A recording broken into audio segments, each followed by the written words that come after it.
নমস্কার বন্ধুরা, তোমাদের সকলকে ডেস্টিনেশন কি ইউটিউব চ্যানেলে স্বাগত। দেখো, 2024-এর যে এসএসসি জিডি পরীক্ষা হয়েছে এবং তারা সেখানে যারা সিলেক্টেড তাদের 2025 সালে নিয়োগ করা হবে বা অ্যাপয়েন্টমেন্ট করা হবে। কিন্তু যারা নতুন এই বছর 2025-এর জন্য প্রিপারেশন করছো তাদের জন্য এই ক্লাসটি অত্যন্ত গুরুত্বপূর্ণ। আমরা আজকের ক্লাসে এবং আজকের থেকে একটা নতুন সিরিজ শুরু করছি। সেখানে এসএসসি জিডি কনস্টেবল পরীক্ষায় 2024-এ যতগুলো শিফটে প্রশ্ন এসেছিল সেই প্রশ্নগুলো নিয়ে আলোচনা করব এবং প্রত্যেকটা প্রশ্নকে ডিটেলসে আলোচনা করব যাতে তোমাদের কোনো ডাউট না থাকে। প্রথমে যে প্রশ্নটি রয়েছে একবার দেখে নাও। কোন ভারতীয় সঙ্গীত শিল্পী প্রথম গায়ক যিনি সর্বোচ্চ বেসামরিক পুরস্কার ভারতরত্ন পান? ভারতের সর্বোচ্চ বেসামরিক পুরস্কার হচ্ছে কি ভারতরত্ন, বা সিভিলিয়ান অ্যাওয়ার্ড হচ্ছে ভারতরত্ন। ঠিক আছে, কে পেয়েছিলেন? জাকির হোসেন, এ আর রহমান, সুব্বুলক্ষ্মী নাকি আর ডি বর্মন? তো প্রথম গায়ক বা প্রথম মিউজিশিয়ান যিনি ভারতরত্ন পেয়েছেন সেটা হচ্ছে কে? M S Subbulakshmi. M S Subbulakshmi. ঠিক আছে, তিনি একজন Carnatic singer. Carnatic singer, Carnatic singer বলতে কি, যারা কর্ণাটক ঘরানার গান করে তাদেরকে বলা হচ্ছে কার্নেটিক সিঙ্গার। আচ্ছা, এম এস সুব্বুলক্ষ্মী ভারতরত্ন কত সালে পেয়েছেন? এটাও একটা প্রশ্ন। ঠিক আছে, ভারতরত্ন কত সালে তিনি পেয়েছেন? তো মনে রাখবে 1998 সালে তিনি ভারতরত্ন পান। এবং আর কি কি প্রাইজ তিনি পেয়েছেন? পদ্মভূষণও তিনি পেয়েছেন। ঠিক আছে, পদ্মভূষণ। ঠিক আছে, পদ্মভূষণও তিনি পেয়েছেন 1954 সালে, 1954। তাছাড়া আর কি পেয়েছেন? আরেকটা পেয়েছেন খুব গুরুত্বপূর্ণ প্রাইজ, সেটা হচ্ছে Ramon Magsaysay award. Ramon Magsaysay award. ঠিক আছে, এই পুরস্কারটা দেওয়া হয় ফিলিপিন্স। ঠিক আছে, এবং এটাকে বলা হয় এশিয়ার নোবেল প্রাইজ। এশিয়ার নোবেল প্রাইজ বলা হয় এটাকে। ঠিক আছে, এটা তিনি কবে পেয়েছেন? 1974 সালে তিনি এই প্রাইজটা পেয়েছেন। ঠিক আছে, আরেকটা গুরুত্বপূর্ণ পুরস্কার তিনি পেয়েছেন, সেটা হচ্ছে সঙ্গীত নাটক একাডেমি পুরস্কার। সঙ্গীত নাটক একাডেমি পুরস্কার। একাডেমি পুরস্কার, এটা তিনি কত সালে পেয়েছেন? 1956 সালে। ঠিক আছে, এই হচ্ছে কয়েকটা গুরুত্বপূর্ণ পুরস্কার যেটা তিনি পেয়েছেন, এম এস সুব্বুলক্ষ্মী পেয়েছেন। এরপর দেখো ভারতের যে পদ্ম পুরস্কার। ঠিক আছে, পদ্ম পুরস্কার আগের দিন দেখবে একটা ক্লাস করানো আছে ন্যাশনাল অ্যাওয়ার্ডের, তো সেখানে আমরা পদ্ম পুরস্কার নিয়ে ডিটেলসে আলোচনা করেছিলাম। তো তোমরা যারা পদ্ম পুরস্কার সম্বন্ধে কোনো ধারণা নেই তারা একবার ওই ক্লাসটা দেখবে। এখন তোমাদেরকে একটা বেসিক ধারণা দিচ্ছি, সেটা হচ্ছে পদ্ম পুরস্কার কয় প্রকার। ঠিক আছে, 4 প্রকার। প্রথমত হচ্ছে ভারতরত্ন। ভারতরত্ন, এটা হচ্ছে 1 নম্বরে। 2 নম্বরে কি রয়েছে? পদ্মবিভূষণ। পদ্ম বিভূষণ। তারপর হচ্ছে পদ্মভূষণ, আর একটা হচ্ছে পদ্মশ্রী। আগে পদ্মগুলো যোগ করে নিও। ঠিক আছে, তো এই হচ্ছে মেন পয়েন্ট। এরপর দেখো জাকির হোসেন। জাকির হোসেন কিন্তু একজন বিখ্যাত নাম। রিসেন্টলি তিনি উম, কি বলবো, তিনি পাস্ট অ্যাওয়ে হয়ে গেছেন বা তিনি তার জীবন ত্যাগ করেছেন, পরলোকে গমন করেছেন। তিনি একজন বিখ্যাত তবলা প্লেয়ার, তবলা বাদক। ঠিক আছে, তবলা বাদক। তিনি একজন বিখ্যাত তবলা বাদক। তিনি 15ই ডিসেম্বর 2024-এ পরলোক গমন করেছেন। এরপর জাকির হোসেন বিভিন্ন রকমের পুরস্কার পেয়েছেন, সেই লিস্ট একবার তোমাদেরকে মনে রাখতে হবে, কারণ কি সামনে যারা পরীক্ষা দেবে জাকির হোসেন নামটা তাদের জন্য অত্যন্ত গুরুত্বপূর্ণ। এক হচ্ছে তিনি পদ্মবিভূষণ কত সালে পান? পদ্ম বিভূষণ কত সালে পেয়েছেন? 2023 সালে। ঠিক আছে, পদ্মভূষণ কবে পেয়েছেন? পদ্মভূষণ পেয়েছেন 2002 সালে। পদ্মশ্রী কবে পেয়েছেন? পদ্মশ্রী পেয়েছেন তিনি 1998 সালে। এবং গ্র্যামি পুরস্কার, ঠিক আছে, তিনি দুবার গ্র্যামি অ্যাওয়ার্ড জিতেছেন, একবার 2009 সালে আর একবার 2024 সালে। ঠিক আছে, এই কয়েকটা অ্যাওয়ার্ড জাকির হোসেনের তোমাদেরকে মনে রাখতে হবে। এরপর দেখো এ আর রেহমান। এ আর রেহমান, এটা ইনিও একজন গুরুত্বপূর্ণ ব্যক্তি। তোমরা জানো তিনি খুব সুন্দর সুন্দর মিউজিক কম্পোজিশন করেন, যেমন জয় হোক গানটা তার লেখা, মানে তার কম্পোজ করা আর কি, তার লেখা নয়, ঠিক আছে। তো এ আর রহমান তিনিও অনেকগুলো পুরস্কার পেয়েছেন, তার মধ্যে দুটো পুরস্কার খুব গুরুত্বপূর্ণ, একটা হচ্ছে অস্কার, ঠিক আছে। অস্কার পুরস্কার তিনি পেয়েছেন 2009 সালে, এবং গ্র্যামি পুরস্কার, মিউজিকের অনেক বড় পুরস্কার এটা, হ্যাঁ, গ্র্যামি অ্যাওয়ার্ড 2010 সালে পেয়েছেন, এবং পদ্মশ্রী পেয়েছেন 2000 সালে, এবং পদ্মভূষণ পেয়েছেন 2010 সালে। এরপর দেখো কোন ভারতীয় নৃত্যশিল্পী ওড়িশি নাচের জন্য, প্রথমত নাচটা কি, ওড়িশি ডান্স, তোমরা জানো এটা একটা ক্লাসিক্যাল ডান্স, ঠিক আছে। ওড়িশি ডান্সের জন্য কি হয়েছে, 2018 সালে সঙ্গীত নাটক একাডেমি, কি বললাম, যে আট, মানে কলা বিভাগে সব থেকে গুরুত্বপূর্ণ পুরস্কার হচ্ছে সঙ্গীত নাটক একাডেমি পুরস্কার জিতেছেন ডক্টর অরুণা মোহান্তি, আখাম লক্ষ্মী দেবী, সুরূপা সেন, নাকি ইলাম এন্দিরা দেবী। তো দেখো ওড়িশি নাচের জন্য 2018 সালে, ঠিক আছে, 2018 সালে সঙ্গীত নাটক একাডেমি পুরস্কারটি পেয়েছেন কে, সুরূপা সেন। দেখো এটা তো কারেন্ট অ্যাফেয়ার্স এর প্রশ্ন, এটা মেন গুরুত্বপূর্ণ নয়, তোমাদেরকে যেটা মনে রাখতে হবে সেটা গুরুত্বপূর্ণ, ঠিক আছে। ইনি হচ্ছেন নৃত্যগ্রামের নৃত্যগ্রামের প্রথম স্টুডেন্ট, ফার্স্ট স্টুডেন্ট। এরপর তোমরা বলো স্যার নৃত্যগ্রামটা কি, নৃত্যগ্রামটা হচ্ছে কি একটা ক্লাসিক্যাল ডান্সের গুরুকুল, তাহলে এটা হচ্ছে একটা মডার্ন গুরুকুল, মডার্ন গুরুকুল, যেখানে কি শেখানো হয় ক্লাসিক্যাল ডান্স, ঠিক আছে। এবং এই যে নৃত্যগ্রাম, এটার স্থাপনা কে করেছিল, প্রথমত মনে রাখবে স্থাপনা হয়েছিল 1990 সালে, এবং কে করেছিলেন, প্রতিমা গৌরী, প্রতিমা গৌরী, ঠিক আছে, তিনি এটি স্থাপনা করেন। এরপর তোমাদেরকে যেটা জানতে হবে যে ওড়িশি ডান্স, ওড়িশি ডান্স, দেখো আমাদের ভারতবর্ষে বর্তমানে ক্লাসিক্যাল ডান্সের সংখ্যা কটা, 8টা, এবং এই 8টার মধ্যে একটা হচ্ছে ওড়িশি ডান্স। ক্লাসিক্যাল ডান্স বলতে কি বোঝায়, শাস্ত্রীয় নৃত্য, ঠিক আছে। তো দেখো 8টা ক্লাসিক্যাল ডান্স, তার মধ্যে একটা হচ্ছে ওড়িশি ডান্স, এবং ওড়িশি ডান্সের প্রথম প্রমাণ কোথায় পাওয়া যায়, এটা একটা প্রশ্ন আছে, ঠিক আছে। তোমরা রাখবে প্রথম যে প্রমাণ, প্রথম প্রমাণ কোথায় পাওয়া গেছে, উদয়গিরির গুহাতে, উদয়গিরির গুহাতে পাওয়া গেছে, ঠিক আছে। এবং ওড়িশি ডান্সের সব থেকে গুরুত্বপূর্ণ বিষয় যেটা হচ্ছে ত্রিভঙ্গ মুদ্রা,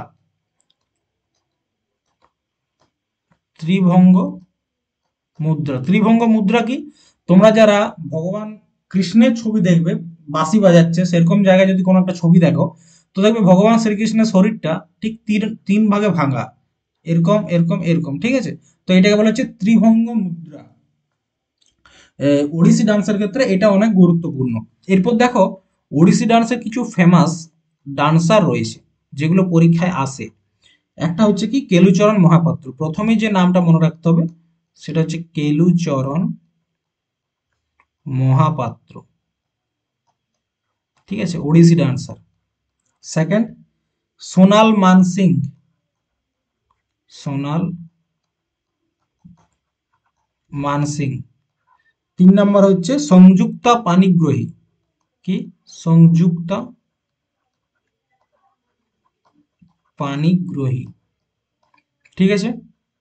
4 নম্বর দেখো কে রয়েছে, চার্লস ফেব্রি, চার্লস ফেব্রি। এই যে ওড়িশি ডান্সকে ইন্টারন্যাশনাল পর্দায় ফেমাস করেছিলেন কে, চার্লস ফেব্রি, ঠিক আছে। আরেকটা নাম তোমরা মনে রাখবে সেটা হচ্ছে মাধবী মুদগল, ঠিক আছে, নাম হচ্ছে মাধবী মুদগল। আরেকটা হচ্ছে তোমার মিনতি মিশ্রা, মিনতি মিশ্রা, ঠিক আছে। এই হয়ে গেল বেসিক কয়েকটা স্ট্রাকচার। এরপর দেখো সঙ্গীত নাটক একাডেমি সম্বন্ধেও কয়েকটা নোট তোমরা লিখে রাখো, যারা নোটস বানাচ্ছ তারা বলবো নিজের হাতে নোটস বানাও, পিডিএফ পড়ে কিছু হয় না, ঠিক আছে। সেটা হচ্ছে সঙ্গীত নাটক একাডেমি,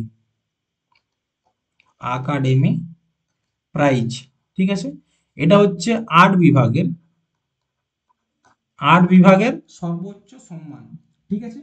এবং প্রথম এই পুরস্কারটা কে পেয়েছিলেন জানো? 1952 সালে শুরু হয়, এবং প্রথমবার যিনি পেয়েছিলেন তার নাম হচ্ছে মুস্তাক হোসেন খান, মুস্তাক হোসেন খান, ঠিক আছে। এবং 2023 যেটা লেটেস্ট, যিনি লাস্ট পেয়েছেন তার নাম হচ্ছে দর্শনা ঝাবেরি, দর্শনা ঝাবেরি, মনে রাখবে ইনি হচ্ছেন ঝাবেরি সিস্টারের একজন। এরপর তোমাদের কাছে প্রশ্ন হচ্ছে, এই দর্শনা ঝাবেরি কোন ক্লাসিক্যাল ডান্সের সাথে যুক্ত? এটা একটু কমেন্ট করে জানাও দেখি।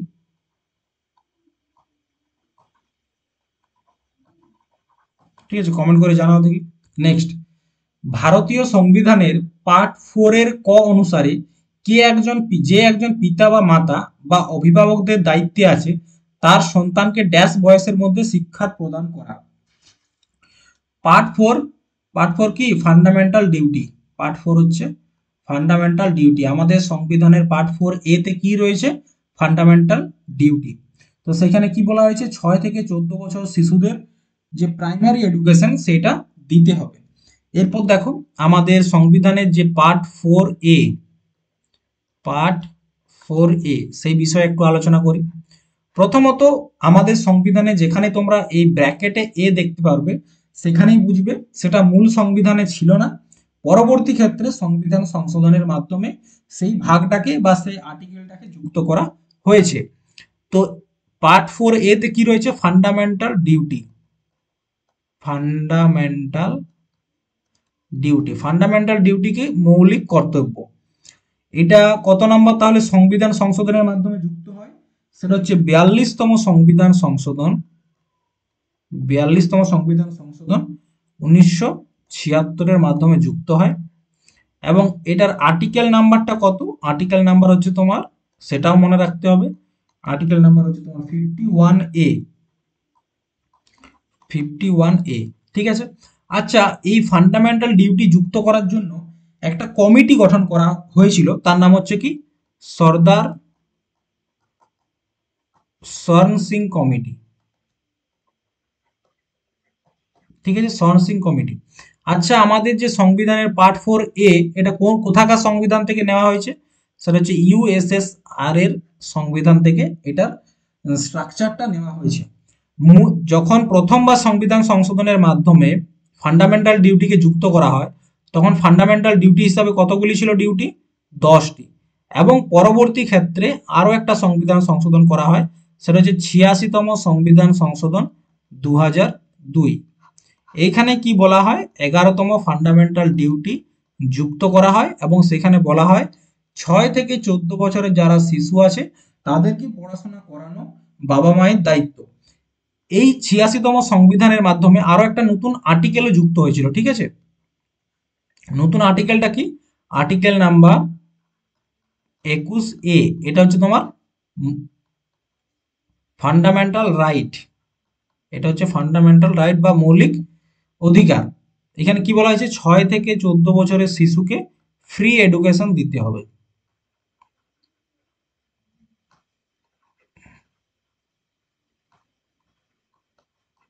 ঠিক আছে, বুঝতে পেরেছো? এই হচ্ছে কয়েকটা গুরুত্বপূর্ণ পয়েন্ট যেটা তোমাদেরকে এই প্রশ্নটার থেকে মনে রাখতে হবে। দেখো সংবিধানের একটা পার্ট তোমাদেরকে এইটুকু সময়ের মধ্যেই আলোচনা করে দিয়েছি, নোটস বানিয়ে নিও। নেক্সট, ভারতীয় উপমহাদেশে পরিচিত লেখার প্রাচীনতম ফর্মের নাম কি? পালি স্ক্রিপ্ট, সিন্ধু স্ক্রিপ্ট, ব্রাহ্মী স্ক্রিপ্ট নাকি সংস্কৃত লিপি? তো দেখো ভারতীয় উপমহাদেশ বলতে কি বোঝে? ভারত, শ্রীলঙ্কা, পাকিস্তান, বাংলাদেশ, এই সব জায়গাগুলোকে, মালদ্বীপ, এগুলোকে কি বলা হয় একসাথে? ভারতীয় উপমহাদেশ। তো ভারতীয় উপমহাদেশের সব থেকে প্রাচীনতম যে লিপি সেটা হচ্ছে কি? সিন্ধু লিপি, সেটা হচ্ছে সিন্ধু লিপি, ঠিক আছে। সিন্ধু লিপিটা হচ্ছে অ্যান্সার। কিন্তু মনে রাখবে সিন্ধু লিপিকে পড়া যায়নি। এই যে তোমরা ছবিটা দেখতে পাচ্ছ, এটা হচ্ছে সিন্ধু লিপি। সিন্ধু লিপি, ঠিক আছে, এটাকে কিন্তু পড়া যায়নি। কিন্তু যদি বলা যায় যে কোন লিপিটাকে পড়া গেছে এবং সেটা সব থেকে প্রাচীনতম, সেটা হচ্ছে ব্রাহ্মী লিপি, ঠিক আছে, এটাকে কিন্তু পড়তে পারা গেছে, পড়তে পারা গেছে, ঠিক আছে, আর এটাকে পড়তে পারা যায়নি। তাহলে প্রাচীনতম হচ্ছে সিন্ধু লিপি, কিন্তু সিন্ধু লিপির পরেই যেটা সব থেকে সেকেন্ড মোস্ট, সেটা হচ্ছে ব্রাহ্মী লিপি, ঠিক আছে। এখান থেকে যে জিনিসটা তোমাদেরকে মনে রাখতে হবে সেটা হচ্ছে আমাদের classical language. Classical classical language বা শাস্ত্রীয় ভাষা। তো আমাদের বর্তমানে টোটাল ক্লাসিক্যাল ল্যাঙ্গুয়েজের সংখ্যা হচ্ছে 9টি। বর্তমানে হচ্ছে 9টি। তোমরা জানো 2024-এ টোটাল 5টা নতুন ক্লাসিক্যাল ল্যাঙ্গুয়েজ যুক্ত করা হয়েছে, ঠিক আছে। এই সরি, 9টি নয়, 11টি। টোটাল ক্লাসিক্যাল ল্যাঙ্গুয়েজের হচ্ছে এখন আমাদের 11টি, ঠিক আছে, টোটাল 11টি। কি কি একটু দেখে নাও। এক হচ্ছে তোমার তামিল। প্রথম যে ভাষাটাকে ক্লাসিক্যাল ল্যাঙ্গুয়েজ হিসাবে গ্রহণ করা হয়েছিল সেটা হচ্ছে তামিল, এবং এটা 2004 সালে যোগ করা হয়। সেকেন্ড কাকে করা হয়েছিল? সংস্কৃত। সংস্কৃত, ঠিক আছে, কত সালে? 2005। 3 নম্বরে দেখো, 3 নম্বর হচ্ছে তেলেগু। তেলেগু কত সালে? 2008, ঠিক আছে। 4 নম্বর, 4 নম্বর চলে আসো কন্নড়, যেটা কর্ণাটকের যে ভাষাটা বলা হয়, 2008। 5, 5 নম্বর হচ্ছে মালায়ালম। এই ভাষাটা কোথায় বলা হয়? কেরালাতে। 2013 সালে ক্লাসিক্যাল ল্যাঙ্গুয়েজে অ্যাড করা হয়। তারপর হচ্ছে উড়িয়া, এটা হচ্ছে উড়িষ্যার ভাষা, 2014 সালে যুক্ত করা হয়। এবং তারপর 2024 সালে টোটাল 5টা ভাষাকে যুক্ত করা হয়। একটা হচ্ছে মারাঠি। মারাঠি 2024। 8 নম্বরে হচ্ছে তোমার পালি ভাষা, এটাও 2024। 9 নম্বর হচ্ছে প্রাকৃত, ঠিক আছে, 2024। 10 নম্বরে হচ্ছে তোমার আসামি, যেটা অসমিয়া ভাষা, ঠিক আছে, 2024। এবং 11তে হচ্ছে বেঙ্গলি, আমরা যে ভাষায় কথা বলি বাংলা, সেটা হচ্ছে ক্লাসিক্যাল ল্যাঙ্গুয়েজ। তাহলে টোটাল 11টা রয়েছে, এবং সব থেকে নবীনতম হচ্ছে বাংলা। বোঝা গেছে? এইখান থেকে দুটো পয়েন্ট মনে রাখবে। এই যে পালি ভাষাটা রয়েছে না, পালি, একটু তোমাদেরকে একদম মার্ক করে দিচ্ছি, ঠিক আছে। এই যে এই পালি ভাষা, ঠিক আছে, দেখবে বৌদ্ধ ধর্মের যে গ্রন্থগুলি রয়েছে, ঠিক আছে, বৌদ্ধ ধর্মের গ্রন্থে পালি ভাষা ব্যবহার করা হয়েছে, এবং জৈন ধর্মের গ্রন্থে প্রাকৃত ভাষা ব্যবহার করা হয়েছে। কোথায়? জৈন ধর্মের গ্রন্থে প্রাকৃত ভাষাটি ব্যবহার করা হয়েছে। নেক্সট, মহিলা সংরক্ষণ বিল 2023 অনুসারে অনুসারে লোকসভা এবং রাজ্য বিধানসভায় কতগুলি আসন মহিলাদের জন্য সংরক্ষিত? 2/3 মানে বা 1/3 নাকি 1/4 নাকি অর্ধেক? তো মনে রাখবে 2023-এর যে বিলটা এসছে না, উমেন রিজার্ভেশন বিল, তো সেখানে 1/3 বা 1/3 সিট কাদের জন্য রিজার্ভ করা হয়েছে? মহিলাদের জন্য রিজার্ভ করা হয়েছে, সেটা লোকসভা এবং বিধানসভা দুই জায়গাতেই, ঠিক আছে। নেক্সট, পণ্ডিত বিরজু মহারাজ একজন ভারতীয় নৃত্যশিল্পী, সুরকার, গায়ক এবং উত্তর ভারতের কত্থক নৃত্যের ড্যাশ কালকা বিন্দাদিনের উদ্যোক্তা ছিলেন। লখনৌ ঘরানা, হায়দ্রাবাদ, আগ্রা নাকি গোয়ালিয়র? তো এখানে যেটা মেনলি জিজ্ঞাসা করা হয়েছে যে পণ্ডিত বিরজু মহারাজ কত্থকের কোন ঘরানার ডান্সার ছিলেন? লখনৌ, হায়দ্রাবাদ, আগ্রা, গোয়ালিয়র? তো অ্যান্সার হবে লখনৌ। কেন অ্যান্সার হবে সেটা তোমরা দেখে নাও। দেখো, কত্থক ডান্স, কত্থক ডান্স, প্রথমত এই ডান্সটা কোথাকার? উত্তর ভারতের, নর্থ ইন্ডিয়ার। এবং কিছু কথা প্রচলিত রয়েছে যে মানে প্রচলিত কথাটি হচ্ছে যে এই ডান্সটা নাকি ভগবান শ্রীকৃষ্ণ নিজে শুরু করেছিলেন। ঠিক আছে, এই ডান্সটার টোটাল 3টা ঘরানা। একটা হচ্ছে তোমার লখনৌ ঘরানা, লখনৌ, একটা হচ্ছে জয়পুর, আর একটা হচ্ছে বেনারস। ঠিক আছে, বেনারস, এই টোটাল 3টা ঘরানা হচ্ছে কত্থক ডান্স।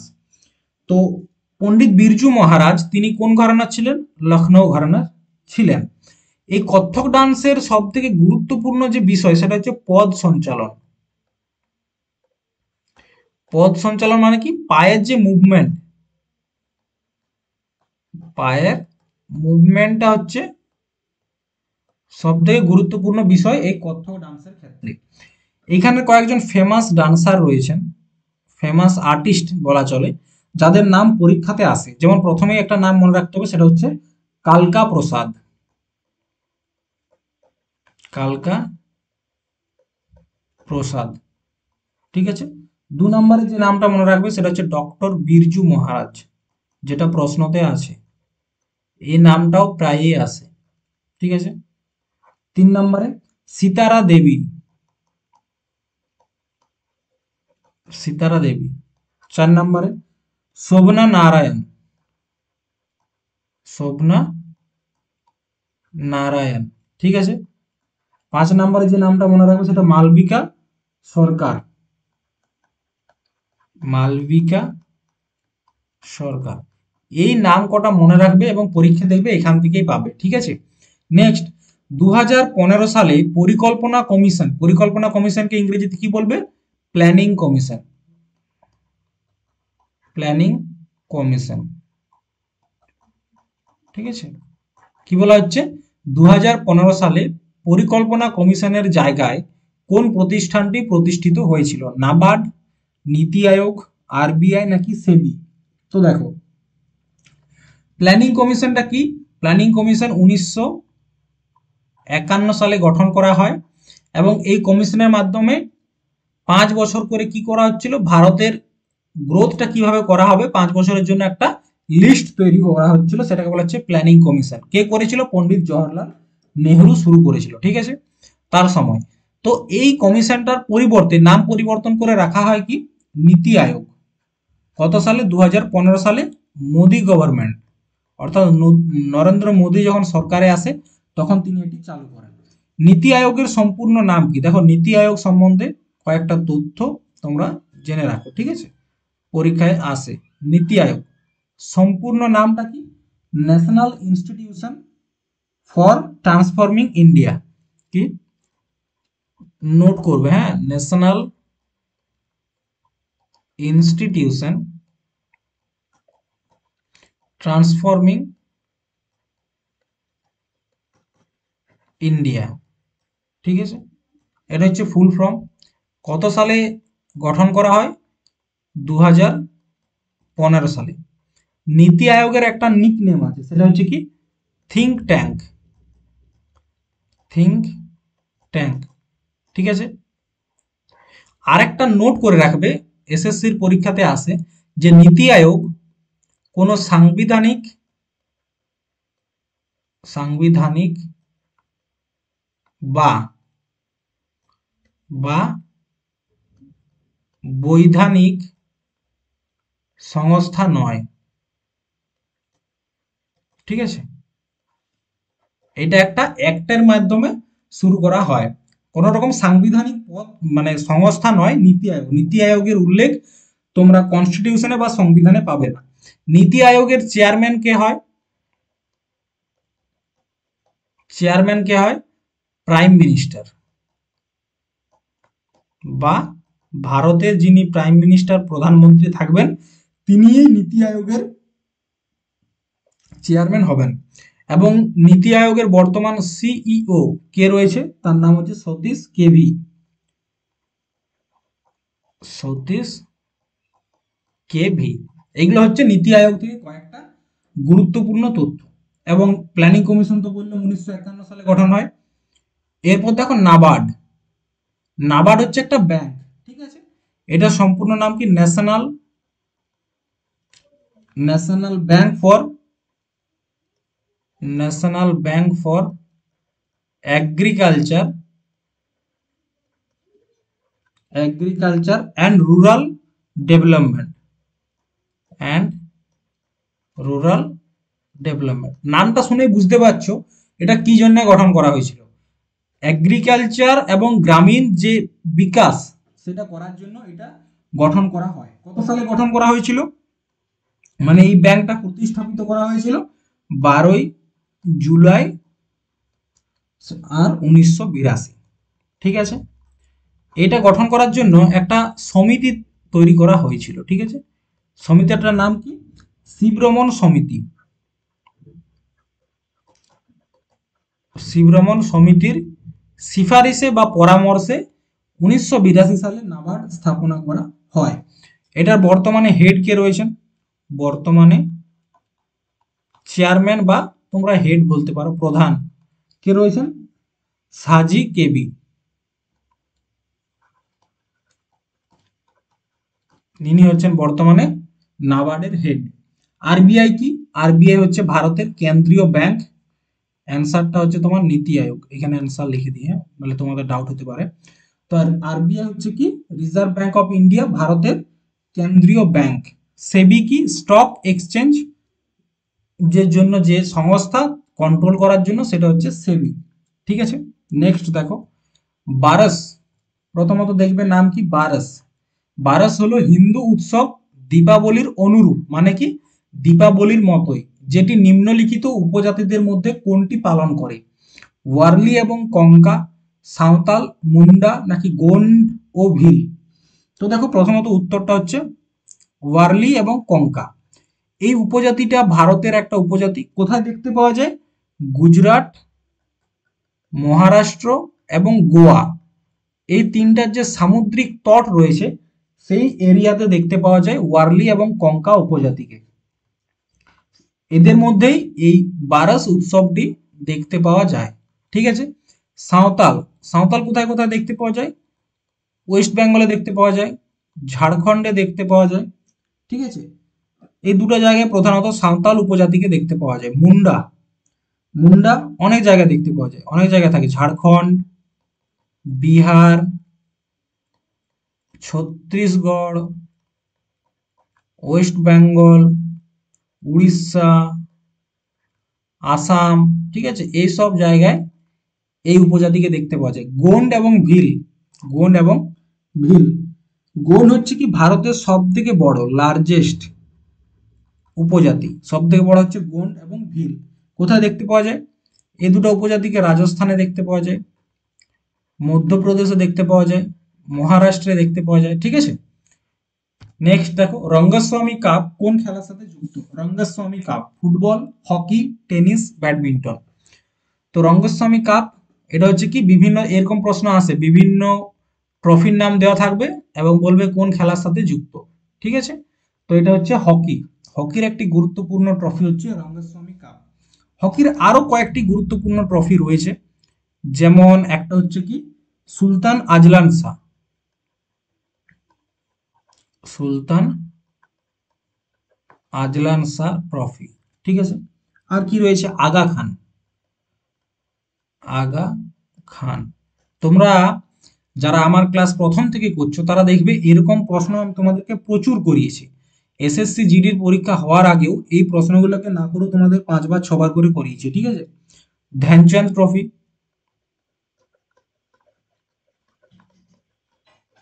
ধ্যানচাঁদ ট্রফি। ঠিক আছে, lady Ratan Tata, lady Ratan Tata trophy, Wellington cup, Wellington cup. Hockey world cup তো রয়েছে, হ্যাঁ সেগুলোও কিন্তু থাকে। তারপর একটা হচ্ছে Murugappa cup, Murugappa cup, Murugappa cup. তাছাড়া বেগম রসুল ট্রফি, বেগম রসুল কাপ। এগুলো হচ্ছে কি হকির কয়েকটা গুরুত্বপূর্ণ কাপ, যেগুলো পরীক্ষাতে আসে, সেইখান থেকে তোমাদেরকে লিখিয়ে দিলাম। যারা নোট করছো তাদের ভবিষ্যতে সুবিধা হবে। ঠিক আছে, এরপর চলে এসো টেনিস। ঠিক আছে, এই সাইডে লিখি টেনিস। টেনিসের কয়েকটা গুরুত্বপূর্ণ ট্রফি বা কাপ, যেমন একটা হচ্ছে অস্ট্রেলিয়ান ওপেন, অস্ট্রেলিয়ান ওপেন, তারপর হচ্ছে ফ্রেঞ্চ ওপেন। ঠিক আছে, তারপর হচ্ছে ডেভিস কাপ,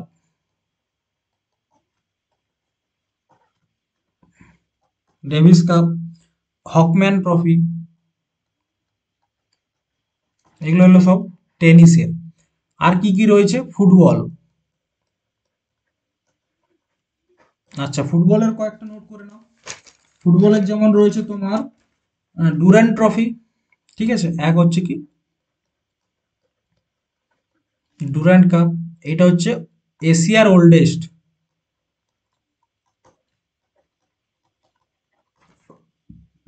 এশিয়ার ওল্ডেস্ট। তাছাড়া কি রয়েছে? সন্তোষ ট্রফি। দেখো আস্তে আস্তে পড়াবো, কিন্তু তোমরা যারা ক্লাসটা করবে তারা পরীক্ষায় গিয়ে বুঝতে পারবে যে কি পড়ানো হয়েছে। ঠিক আছে, একদম প্রত্যেকটা কমন পাবে।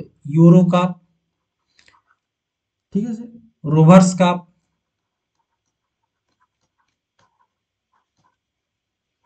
Rovers cup. তাছাড়া কি রয়েছে? সুব্রত কাপ,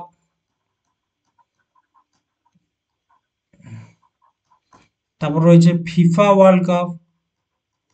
ঠিক আছে, তাছাড়া আর কি কি রয়েছে? বেগম হজরত মহল ট্রফি, বেগম হজরত মহল ট্রফি। তো এগুলো দেখো, এই সাতটা নাম যথেষ্ট ফুটবলের জন্য। হ্যাঁ, তারপর কি হলো? ফুটবল হয়েছে, টেনিস, ব্যাডমিন্টন। আচ্ছা, ব্যাডমিন্টন। ব্যাডমিন্টনের কয়েকটা গুরুত্বপূর্ণ কাপ, যেমন উবার কাপ, একটা হচ্ছে কি উবার কাপ। 2 নম্বরে নোট করো থমাস কাপ, থমাস কাপ। 3 নম্বর কি রয়েছে? নারাং কাপ। এই তিনটা মনে রাখবে না, তাহলেই হবে। এই তিনটা মনে রাখতে পারলে যথেষ্ট। হ্যাঁ, নেক্সট, ড্যাশ মানি সাপ্লাই কি সবচেয়ে বেশি ব্যবহৃত হয়?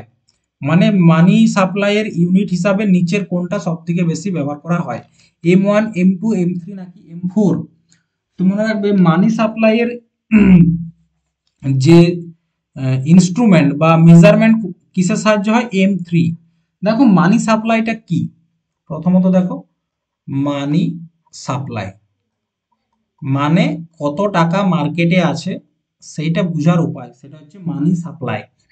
এই মানি সাপ্লাইকে sorry axis of economy, axis of economy বলা হয়, ইকোনমি বলা হয়। কে বলেছিল? যে বলেছিল তার নাম হচ্ছে জন মার্শাল। ঠিক আছে, প্রথমত এটা বুঝো। এবং মানি সাপ্লাইকে মাপার জন্য কতগুলা চিহ্ন আছে বা কতগুলো ইনস্ট্রুমেন্ট আছে, যেটা যেমন হচ্ছে প্রথমত হচ্ছে M0, M1, M2, M3, M4। এই চারটা বিষয়ে আমরা আজকে জানবো। হ্যাঁ, প্রথমত দেখো M0। M0 বলতে কি বোঝায়? M0 বলতে বোঝায় যে জনতার কাছে কত টাকা আছে। জনতার কাছে মানে কি? যেটা পকেটে রয়েছে, কয়েন হতে পারে, নোট রয়েছে কতটা, সেটা হচ্ছে M0। এবং তার সাথে আরবিআই এর কাছে কত টাকা জমা রয়েছে, এটা হচ্ছে M0। ঠিক আছে, এরপর চলে এসো M1। M1 বলতে কি বোঝায়? M1 বলতে বোঝায় জনতার কাছে কত টাকা আছে, জনতার কাছে কত টাকা আছে, প্লাস আরবিআই এর কাছে কত টাকা জমা আছে। ঠিক আছে, প্লাস ব্যাংকে কত টাকা আছে। এরপর ব্যাংকে কত টাকা আছে বলতে কি বোঝায়? কারেন্ট অ্যাকাউন্টে এবং সেভিংস অ্যাকাউন্টে কত টাকা রয়েছে। ঠিক আছে, এফডি টেফডি কিন্তু এখানে কাউন্ট হবে না। এই কারেন্ট অ্যাকাউন্টের টাকা এবং সেভিংস সেভিংস অ্যাকাউন্টের টাকাকে একসাথে কি বলা হয়? Demand deposit. এটা কি বলা হয়? Demand deposit.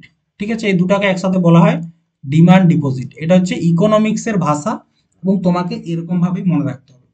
তাহলে আমরা একটা জিনিস বলতে পারি যে M1 মানে কি? M1 মানে হচ্ছে M0, M0 তে কি বলা হয়েছে, জনতার কাছে টাকা প্লাস আরবিআই। তো এখানেও দেখো জনতার কাছে প্লাস আরবিআই রয়েছে, প্লাস কি রয়েছে, ডিমান্ড ডিপোজিট, ডিমান্ড ডিপোজিট, ঠিক আছে, ডিমান্ড ডিপোজিট। তাহলে M1 হলো, এরপর চলে আসো M2। M2 মানে কি, M2 মানে হচ্ছে M1 মানে সম্পূর্ণ, এই যে জনতার কাছে টাকা প্লাস আরবিআই প্লাস ব্যাংকে যেটা সেভিংস অ্যাকাউন্টে বা কারেন্ট অ্যাকাউন্টে রয়েছে সেই টাকাটা টোটাল, প্লাস তার সাথে হচ্ছে পোস্ট অফিসে যে টাকা সেভিংস করে রাখছে, ঠিক আছে। দেখো আমরা মেনলি টাকা কোথায় কোথায় জমা রাখি, ব্যাংকে রাখি, নয়তো পোস্ট অফিসে রাখি। তো M2 মানে হচ্ছে M1 প্লাস পোস্ট অফিসে যে টাকাটা আছে সেটাকে যুক্ত করলে হচ্ছে M2। এরপর দেখো M3, M3টা কি বোঝায়, M3 মানে হচ্ছে M1, M1 বলতে কি বোঝাচ্ছে, জনতার কাছে টাকা, আরবিআই এর কাছে টাকা এবং ব্যাংকে কত টাকা আছে, এটা হচ্ছে M1। তাহলে M1 প্লাস ব্যাংকের এফডি, এরপর কিছু লোক ব্যাংকে তো এফডি করে ফিক্সড ডিপোজিট, সেইটাকে যখন যোগ করব M1 এর সাথে তখন তাকে বলা হচ্ছে M3। আর একটা হচ্ছে M4, M4 মানে কি, M4 মানে হচ্ছে M3, M3 বলতে কি বোঝায়, জনতার কাছে টাকা, আরবিআই ব্যাংকে কত টাকা রয়েছে প্লাস ব্যাংকের এফডি প্লাস পোস্ট অফিসে কত টাকা রয়েছে, তখন সেটাকে বলা হচ্ছে M4। তো এইরকম পদ্ধতির মাধ্যমে টোটাল যে মানি সাপ্লাই সেটা কাউন্ট করা হয়। আশা করি বুঝতে পেরেছো। ইকোনমিক্সের ভাষা, তাই তোমাদেরকে ইকোনমিক্সের বাংলা ভাষায় বোঝানো সম্ভব নয়, যে ভাষায় ইকোনমিক্স ব্যবহার করা হয় সেই ভাষাতেই বুঝতে হবে। নেক্সট, ভারতের প্রথম অর্থনৈতিক আদমশুমারি, ইকোনমিক্যাল সেন্সাস, ঠিক আছে, ইকোনমিক্যাল সেন্সাস ড্যাশ রাজ্য বা কেন্দ্রশাসিত অঞ্চলের সহযোগিতায় লাক্ষদ্বীপ ব্যতীত সারা দেশে পরিচালিত হয়েছিল। মানে কত সালে প্রথম যে ইকোনমিক্যাল সেন্সাস, ঠিক আছে, প্রশ্নটার যে সারাংশ সেটা হচ্ছে ফার্স্ট ইকোনমিক্যাল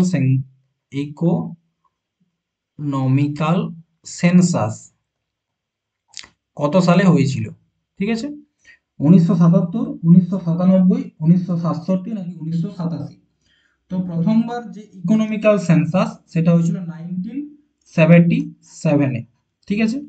কে করেছিল, সেটা করেছিল না সেন্ট্রাল স্ট্যাটিস্টিক্যাল অর্গানাইজেশন। কে করেছিল, সেন্ট্রাল স্ট্যাটিস্টিক্যাল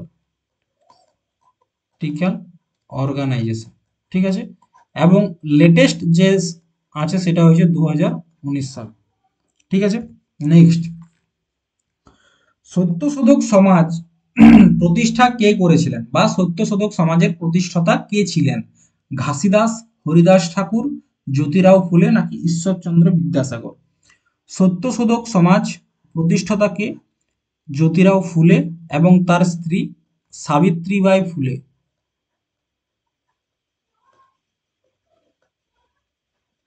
সাবিত্রী বাই ফুলে, ঠিক আছে। কত সালে এটা প্রতিষ্ঠিত হয়েছিল, 1873-তে, ঠিক আছে। নেক্সট, মেন্ডেলিভ যখন তার কাজ শুরু করেছিলেন পর্যায় সারণীতে কয়টি উপাদান ছিল, কয়টি উপাদান বলতে কি কয়টি এলিমেন্ট ছিল বা কয়টি মৌল ছিল, ঠিক আছে, 36টা, 29টা, 47টা না 63টা। তো দেখো প্রথম যখন মেন্ডেলিভ পর্যায় সারণী বানায় তখন ছিল 63টা, ঠিক আছে, এবং বর্তমানে কটা, 118টি, ঠিক আছে। এবং এই বর্তমানে প্রেজেন্ট যে পিরিয়ডিক টেবিলটা রয়েছে না, প্রেজেন্টে যে পিরিয়ডিক টেবিলটা রয়েছে, ঠিক আছে, পিরিয়ডিক টেবিল, তো এখানে টোটাল এলিমেন্ট রয়েছে 118টি এবং এটাকে কে বানিয়েছিল, হেনরি মজলে, হেনরি মজলে। এবং এনাকে কি বলা হয়, মানে বলা হয় যে এটা হচ্ছে মডার্ন পিরিয়ডিক টেবিলের জনক। তো হেনরি মজলে যখন পিরিয়ডিক টেবিলটা বানায় তো সেখানে কি ছিল, 7টা পিরিয়ড ছিল আর 18টা গ্রুপ ছিল, মানে গ্রুপ আছে, এবং 4টা ব্লক, ঠিক আছে। ব্লক কটা আছে, 4টে, একটা হচ্ছে এস, ডি, পি এবং এফ ব্লক। ঠিক আছে, এই কয়েকটা বেসিক জিনিস আজকে এখানে মনে রাখো, বাকি জিনিস তোমাদেরকে ডিটেলসে ফাউন্ডেশন ক্লাসে পড়ানো হবে। Next, complete the statement given below with respect to the জাজ রিমুভাল।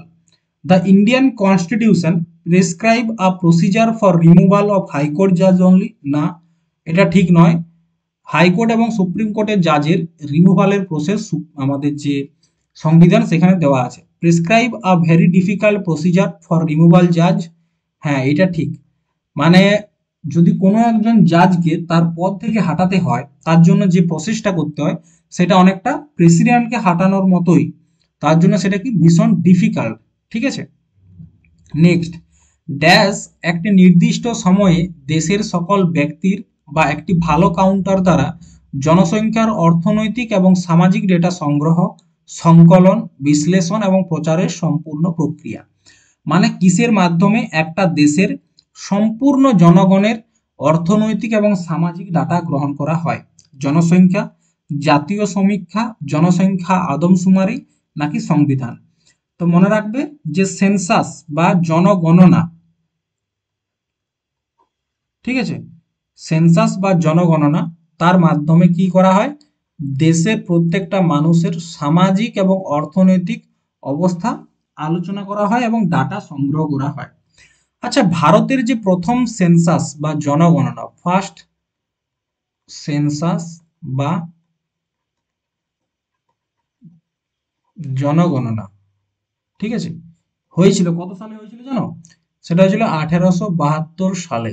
কে করেছিল? মিউ, লর্ড মেয়োর সময় হয়েছিল। এরপর 1881 সালে আবার জনগণনা হয়, এবং কে করেছিল? রিপন, লর্ড রিপন। এবং এখান থেকে কি শুরু হয়? যে জনগণনা প্রতি 10 বছর অন্তর হবে, প্রতি 10 বছর অন্তর হবে। ঠিক আছে, এইটা হচ্ছে কি 1881 সালে রিপন বলেছিল। এরপর প্রথম যে জনগণনা হয় ভারতে, সেই জনগণনার আয়ুক্ত বা হেড কে ছিল? প্রত্যেকটা জনগণনারই আয়ুক্ত থাকে বা হেড থাকে। তো প্রথম জনগণনার আয়ুক্ত ছিলেন ডাব্লিউ.সি. প্লাউডেন। প্লাউডেন, বোঝা গেছে? এবং আমাদের রিসেন্ট লাস্ট যে সেন্সাসটা হয় সেটা 2011 সালে হয়।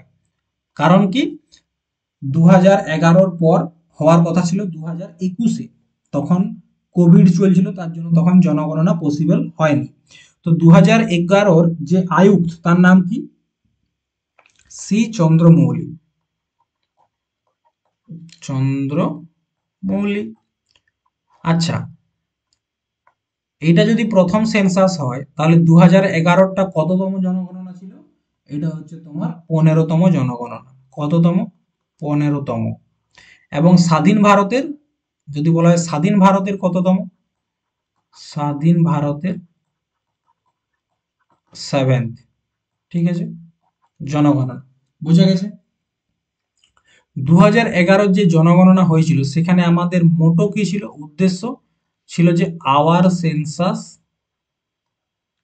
Our future. এটা মোটো বা তোমরা যেটা বলতে পারো সেটা হচ্ছে স্লোগান। ঠিক আছে, এরপর জনগণনা কবে হবে? 2025 সালে হবে। ঠিক আছে, এবং এখানে কে আয়ুক্ত কে হবে সেই বিষয়ে এখনো ডিটেলসে কিছু দেওয়া হয় না। আচ্ছা, জনগণনা কোন মন্ত্রণালয় দ্বারা হয়? সেটা মনে রাখবে, হোম মিনিস্ট্রি। ঠিক আছে, হোম মিনিস্ট্রির আন্ডারে জনগণনা হয়। বোঝা গেছে? তো দেখো, 2024-এর যে পরীক্ষাটি হয়েছিল, তো সেখানে প্রথম শিফটের প্রশ্ন ছিল আজকে। এবং এখান থেকে একটা জিনিস তোমাদেরকে বুঝতে হবে যে বেশিরভাগ প্রশ্ন কোথা থেকে এসছে, সেটা হচ্ছে স্ট্যাটিক জিকে। দেখো, প্রথমের যে প্রশ্নটা, এটা স্ট্যাটিক জিকে, তাহলে একটা হয়ে গেল। এরপর সেকেন্ড প্রশ্ন স্ট্যাটিক জিকে, দুটা হয়ে গেল। তারপর একটা পলিটিক থেকে, তারপরেরটা তোমার ইতিহাস থেকে, তারপরেরটাও কারেন্ট অ্যাফেয়ার্স থেকে। এটাও হচ্ছে তোমার স্ট্যাটিক জিকে, 3 নাম্বার। এটাও স্ট্যাটিক জিকে। ঠিক আছে, স্ট্যাটিক জিকে 4 নাম্বার। এটাও স্ট্যাটিক জিকে 5 নাম্বার, এটাও স্ট্যাটিক জিকে 6 নাম্বার, এটাও না, এটা ইকোনমিক্স থেকে, এটা হচ্ছে তোমার ভূগোল থেকে বলতে পারো, এটা ইতিহাস থেকে, এটা কেমিস্ট্রি থেকে, এটা পলিটি, এবং এটা হচ্ছে তোমার জিওগ্রাফি থেকে। মানে টোটাল স্ট্যাটিক জিকে থেকে প্রশ্ন আসছে 6টা। ঠিক আছে, তো দেখো একটা হিসাব করে দেখো, 20টার মধ্যে 20টা প্রশ্ন থাকে, তার মধ্যে 6টা হচ্ছে স্ট্যাটিক জিকে। ঠিক আছে, একটা হচ্ছে কারেন্ট অ্যাফেয়ার্স, একটা কি দুটো, ঠিক আছে, হিস্ট্রি থেকে থাকছে একটা, জিওগ্রাফি থেকে থাকছে দুটা, ইকোনমিক্স থেকে দুটা, সায়েন্স থেকে একটা, এরকম ভাবে প্রশ্নগুলো ভাগ থাকছে। তাহলে সব থেকে বেশি ওয়েটেজটা কার আছে, সেটা হচ্ছে স্ট্যাটিক জিকে। তাই তোমাদের জন্য আমি ইউটিউবে স্ট্যাটিক জিকের ফাউন্ডেশন ক্লাস শুরু করেছি, অলরেডি একটা ক্লাস করানো আছে।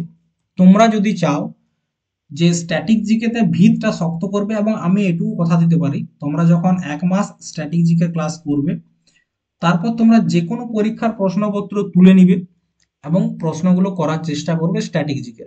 দেখবে আমি কথা দিচ্ছি 10টার মধ্যে 9টা প্রশ্নের উত্তর তুমি আমি যেটা পড়াবো সেখান থেকেই পাবে। তার জন্য তোমাদেরকে যেটা করতে হবে, প্রত্যেক দিন ক্লাসটা করতে হবে, ঠিক আছে? আশা করি তোমরা ক্লাসগুলো করবে। এবং এই যে পিওয়াইকিউ সিরিজটা শুরু করেছি, এটাতে টোটাল মোটামুটি তোমাদেরকে 50টা শিফট আলোচনা করব, ঠিক আছে? টোটাল 50টা শিফট। তো আজ এই পর্যন্তই। Thank you, by.